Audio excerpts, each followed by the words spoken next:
Welcome to episode 106 of Not Just Games. I'm Joey.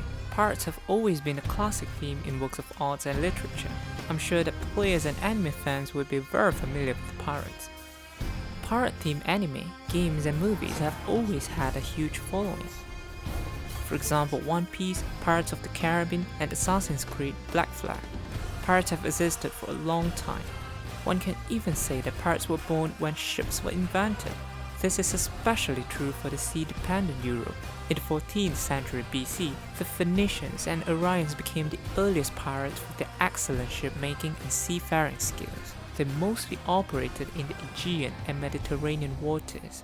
They would kidnap women and children and sell them as slaves. Not only did they make a fortune for themselves, they also provided an endless supply of slaves for slave owners. In that relatively uncivilized era, piracy was regarded as a glorified profession by many. Many centuries later, pirates continued to roam the Mediterranean. Their incessant attacks and interference threatened the Romans' trade. Even worse, in year 75 BC, Caesar was enjoying a cruise on the Aegean Sea right before he was abducted by pirates. However, most pirates of that time were only involved in small-scale disturbance and plunder. They were limited in both their skill and area of operation. Then the Vikings appeared.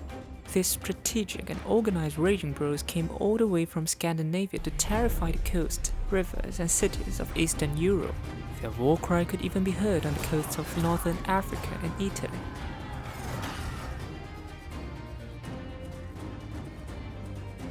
Including the Vikings, these pirates threatened the European countries in the Middle Ages.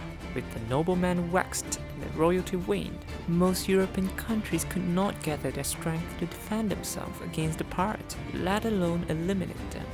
On the other hand, the Chinese emperor of that time held the highest power. During the Mid-Ming dynasty, many Japanese pirates appeared on the southeastern coast, such as Zhejiang and Fujian. They threatened the lives, property and safety of the coastal inhabitants. Finally, thanks to the effort of generals Qi Ji-guang and Yu Da-you that lasted for more than 10 years, the Japanese pirates were completely eliminated. In the 15th century, the age of exploration began. The sailing routes full of ships filled with treasures became the target of pirates. They began to roam the Caribbean, the Indian Ocean, North America and West Africa, plundering the merchant ships that passed by. The rise of the age of exploration had also ushered in the golden age of pirates. Big pirate groups had also become more professional and organized during this period. They not only had a clear hierarchy, but also very strict regulations. In some pirate groups, they would appoint a quartermaster with the power to veto the captain's order as a check and balance to the captain's authority. The property which they have plundered would be distributed according to ranks. They had also enacted rules and regulations. Usually, there wouldn't be a single woman in the crew. They believed that women could not do the tough work aboard the ship. Moreover, it was to avoid any conflict, as the men might fight each other to get the women, causing losses to the ship. Nevertheless, many women still risked it all for the lucrative opportunity, choosing to become a pirate. Anne Bonny and Mary Read were the most prominent among them. Both of them disguised as men and successfully became pirates. There were also special cases such as Chen Yat-so. Chen Yat-so was married to the leader of the Red Flag Fleet, a pirate crew during the Qing dynasty. After her husband's death, Chen Yat-so took over his place. The Red Flag Fleet was an organized and disciplined crew. Chen Yat-so forbid her crew from stealing from public funds or the villagers. Under her leadership, the Red Flag Fleet had more than 600 ships and 40,000 pirates at their prime. After they accepted the imperial government's amnesty, they became the Qing dynasty's most powerful naval force at that time. After the Opium War broke out, the Qing's feeble naval force could barely defend themselves against the Brits.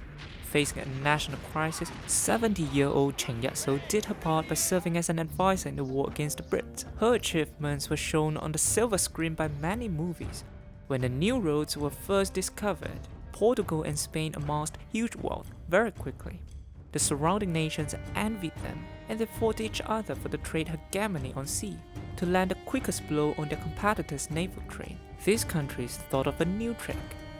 They encouraged private merchant ships to rob their competitors' merchant ships. Britain was the first to give up privateering commissions to private boats, and their captains were even granted lordships.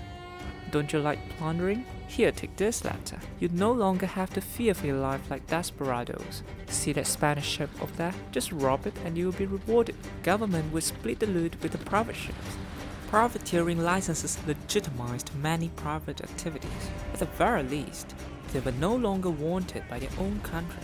Soon, the other countries followed suit to commission privateers of their own, and so many unemployed people and retired sailors became pirates this way, since pirating was more profitable than farming. Most importantly, the commissioning of privateers had fundamentally changed the nature of their profession. Unlike bandits or thieves, they were now basically acting under national orders. If anyone asked them, "So what do you do for a living?" they could proudly say, "I serve Queen Elizabeth." At the same time, you will understand why the privateer is Britain's best naval unit in Civ 6. Privateer commissions have opened an easy path for governments to gain naval strength without spending much. Pirates could also plunder without fear of repercussions. It was a win-win for both of them. Theoretically, that's true, but many licensed pirates disobeyed the law. Not only did they plunder foreign ships, but domestic ones as well. They would kill everyone on a ship and leave no evidence behind. That was a common occurrence in that era.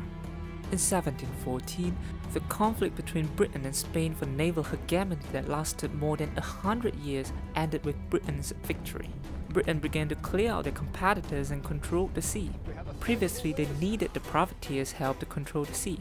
Now that it's under their control, they no longer had a use for the privateers. As such, the British government revoked all the privateers' licenses.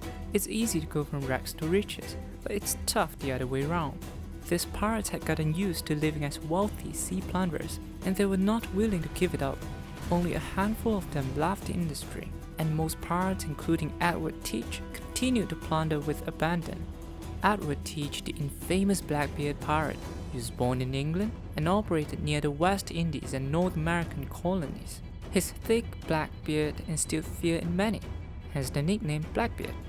The reason behind Blackbeard's rapid rise to power is that he plundered without distinction. In other words, he became rich because of his pluck. Usually pirates would only target merchant ships and would turn away from navy fleets. Blackbeard just didn't care. Any ship was a target for him. Within his area of influence, Spanish, Portuguese, French, and English ships were only treasure carriers waiting to be plundered in his eyes. After a few years of pirating and hoarding, he became a renowned pirate. He commanded several hundred pirates and 4 ships, including the famous Queen Anne's Revenge, which was armed with 40 guns. The greedy nature of Edward Teach and his steadily growing crew made him a target for many countries. The British Navy was sent many times to exterminate Blackbeard, but his powerful crew ensured his safety every time. Finally, in November 1718, Edward Teach met the British Royal Navy in North Carolina. In the intense gunfight, he was shot 5 times and was stabbed more than 20 times. At last, his head was cut off by the Brits. Although Blackbeard did not die a glorious death, his legendary life has inspired many literature and artistic works. From the start of the 18th century, in order to maintain steady growth of the colonial trade, the nations began to focus on cleaning up pirates. In the 19th century, European nations gradually completed their industrial revolution. The jump in productivity improved their naval strength greatly. Thus, the pirates gradually lost their ability to compete with national navies and slowly exited the stage of the world. Still, a romanticized fantasy of them lingered in works of art and literature. But even now, on the Straits of Malacca or the coast of Somalia, pirates continue to terrorize the sea. Many of them are militarized groups formed by local fishermen. They are armed with modern automatic weapons, sailing on motorboats to intercept cargo boats. They differ from the traditional pirates in the sense that they would capture hostages and demand ransom in addition to looting goods. In the 21st century, the most active Somalian pirates had caused the logistical industry several billion USD in losses every year. Facing this threat, NATO, China, India, Japan, and other nations began their operation, ramping up their patrols in that region to protect trading ships. The globalization of economy and the progress of civilization caused the nations to take a hard stance on pirates. The glory of modern pirates will too fade away. Execute! That's all for now on the historical development of pirates. We'll take a look at games with pirate references, such as World of Warcraft, Assassin's Creed, and Hearthstone. I'll talk about cool stuff like walking the plank, eating oranges, hook hands, parrot flags, eye patches, and parrot on the shoulder. Thanks for watching this episode of Not Just Games. If you like this video, please subscribe. I'm Joey and I'll see you next time.